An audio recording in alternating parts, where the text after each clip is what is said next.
నమస్కారం. డాక్టర్ గంగాధర్ గారి జెంపిక్స్ క్లినిక్ సహకారంతో అందిస్తున్న మన నేటి విశ్లేషణలోకి నేరుగా వెళ్ళిపోదాం. ఈ రోజు మనం సోర్స్ మెటీరియల్లో గుర్తించిన మనందర్నీ ఆశ్చర్యపరిచే ఒక సరికొత్త శారీరక సమస్యను లోతుగా విశ్లేషిద్దాం. ఆధునిక సాంకేతికత మన పనులను ఎంత సులభం చేసిందో మనకు తెలుసు, కానీ ఇక్కడున్న ఆధారాలు చూస్తుంటే అది మన శరీర నిర్మాణాన్ని కూడా ప్రమాదకరంగా మార్చేస్తోందని అనిపిస్తోంది. ఆ విషయమేమిటో ఇప్పుడు క్లియర్గా తెలుసుకుందాం. ఇప్పుడు మన కళ్ల ముందున్న ఈ ప్రధాన చిత్రాన్ని ఒక్కసారి జాగ్రత్తగా గమనిద్దాం. ఇక్కడ ముదురు నారింజ రంగులో ఎంత స్పష్టంగా అక్షరాలు రాసి ఉన్నాయో చూడండి.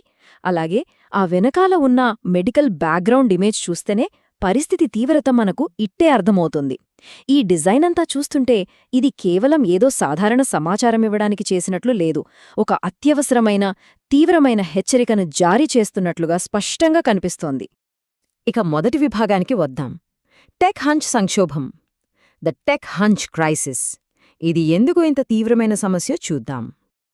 ఇక్కడ క్రైసిస్ రైజింగ్ అంటే సంక్షోభం పెరుగుతోంది అనే ఈ రెండు బలమైన పదాలు మనల్ని నిజంగా ఆలోచింపజేస్తాయి. ఎందుకంటే సోర్స్ ఈ శారీరక సమస్యను ఎప్పుడో ఒకసారి జరిగే మామూలు సంఘటనగా చెప్పట్లేదు. ఇది ఏమాత్రం నిర్లక్ష్యం చేయకూడని, రోజురోజుకు వేగంగా ముంచుకొస్తున్న ఒక పెద్ద ఎమర్జెన్సీ అని చాలా గట్టిగా హెచ్చరిస్తోంది. రెండవ విభాగం, టెక్ హంప్ అంటే ఏమిటి, అసలు ఈ కొత్త మార్పును సోర్స్ ఎలా వివరిస్తుందో తెలుసుకుందాం. సోర్స్ ఇక్కడ వాడిన పదాలు ఎంత పర్ఫెక్ట్గా ఉన్నాయో చూడండి. ప్రధాన శీర్షికలోని హంచ్ అంటే కేవలం వంగి కూర్చోవడంలాంటి ఒక భంగిమగా మొదలై, ఉపశీర్షికలో చెప్పినట్లుగా అది హంప్గా అంటే మెడ వెనుక ఒక శాశ్వతమైన మూపురంలా ఎలా మారిపోతుందో ఈ రెండు పదాలు అద్భుతంగా వివరిస్తున్నాయి కదా. ఇది ఎంత సీరియస్ వాస్తవమో ఈ పోలిక మనకు కళ్లకు కట్టినట్లు చూపుతోంది.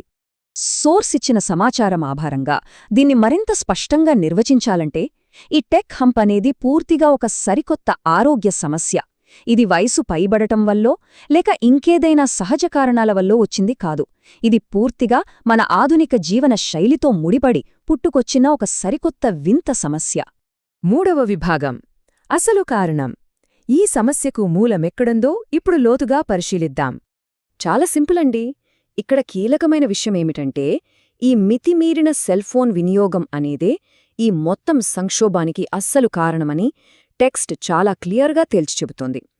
ఫోన్ వాడటం తప్పు అని కాదు, కానీ దాన్ని లిమిట్ లేకుండా మితిమీరి ఉపయోగించే మన విధానమే ఈ శారీరక మార్పులకు ప్రధాన కారణమని నొక్కి చెబుతోంది. ఇప్పుడిక్కడ నిజంగా ఆసక్తికరమైన విషయమేమిటో చూద్దాం. ఆ అక్షరాల వెనకున్న బ్యాక్గ్రౌండ్ని కొంచెం తీక్ష్ణంగా గమనించండి. అక్కడ బహిరంగంగా కనిపిస్తున్న మెడ అలాగే భుజాల కండరాలపై మీ దృష్టి పెట్టండి.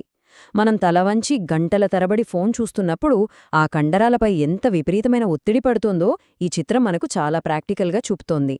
ఆ పదాలు చెప్పేదానికంటే ఈ బొమ్మే పరిస్థితి తీవ్రతను మరింత స్పష్టంగా బయటపెడుతోంది.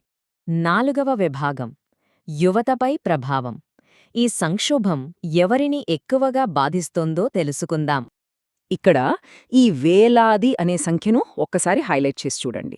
ఉపశీర్షికలో స్పష్టంగా చెప్పినట్లుగా ఇదెక్కడో కోటికో లక్షకో ఒకరికొచ్చే అరుదైన సమస్య ఎంతమాత్రం కాదు. చాలా భారీ స్థాయిలో చురుక్కుగా వ్యాపిస్తున్న ఒక ఆధునిక మహమ్మారి లాంటిదని ఈ సంఖ్య మనకు స్పష్టం చేస్తోంది. ఇది ఇప్పటికే వేలాది మంది యువతపై ప్రభావం చూపుతోంది అనే ఈ డైరెక్ట్ కోట్ను మనం చాలా జాగ్రత్తగా గమనించాలి. ఇక్కడ రెండు వాస్తవాలు అర్థమవుతున్నాయి. ఒకటి, ఇది భవిష్యత్తులో ఎప్పుడో రాబోయే ముప్పు కాదు, సరిగ్గా ఇప్పుడు మన కళ్లముందే జరుగుతున్న కఠిన వాస్తవం. రెండవది, ఇది ప్రధానంగా చిన్న వయసులోనే ఉన్న యువతను టార్గెట్ చేయడం. నిజంగా ఇది చాలా ఆందోళన కలిగించే విషయం. ఇదంతా చూశాక సోర్స్ ఇచ్చిన ఈ హెచ్చరికల నుండి మన మదిలో ఒక పెద్ద ప్రశ్న మెదులుతుంది కదా. అసలు ఈ డిజిటల్ యుగంలో మితిమీరిన సెల్ఫోన్ వినియోగం అంటే ఏంటి? రోజుకు 2 గంటలు వాడటమా? 6 గంటలా? ఎవరికి వారే మన రోజువారీ మొబైల్ అలవాట్లను, ముఖ్యంగా మనం ఫోన్ చూసే భంగిమలను తీవ్రంగా సమీక్షించుకోవలసిన సమయం ఆసన్నమైంది. మన నేటి విశ్లేషణను ముగించే ముందు ఒక ముఖ్యమైన విషయం. ఈ ఆధునిక జీవనశైలి వల్ల వచ్చే ఇబ్బందుల నుండి బయటపడటానికి ఏ విధమైన ఫిజికల్ థెరపీ లేదా ఎమర్జెన్సీ పెయిన్ రిలీఫ్ చికిత్సల కోసమైనా మా క్లినిక్ని తప్పక సందర్శించండి. మరిన్ని వివరాలకు dgpc.uniweb.com కు వెళ్ళండి. అలాగే ఇలాంటి ఉపయోగకరమైన సమాచారం కోసం ఈ వీడియోను లైక్ చేసి, షేర్ చేసి, సబ్స్క్రైబ్ చేయడం మర్చిపోకండి. బెల్ ఐకాన్ కూడా ప్రెస్ చేయండి. అయితే వెళ్లే ముందు ఒక్క మాట. రేపు ఉదయం మీరు ఫోన్ పట్టుకునే భంగిమ భవిష్యత్తులో మీ శరీర ఆకృతిని నిర్ణయిస్తుందేమో ఒక్కసారి ఆలోచించండి. మళ్ళీ మరో ఆసక్తికరమైన విశ్లేషణతో కలుద్దాం. ధన్యవాదాలు.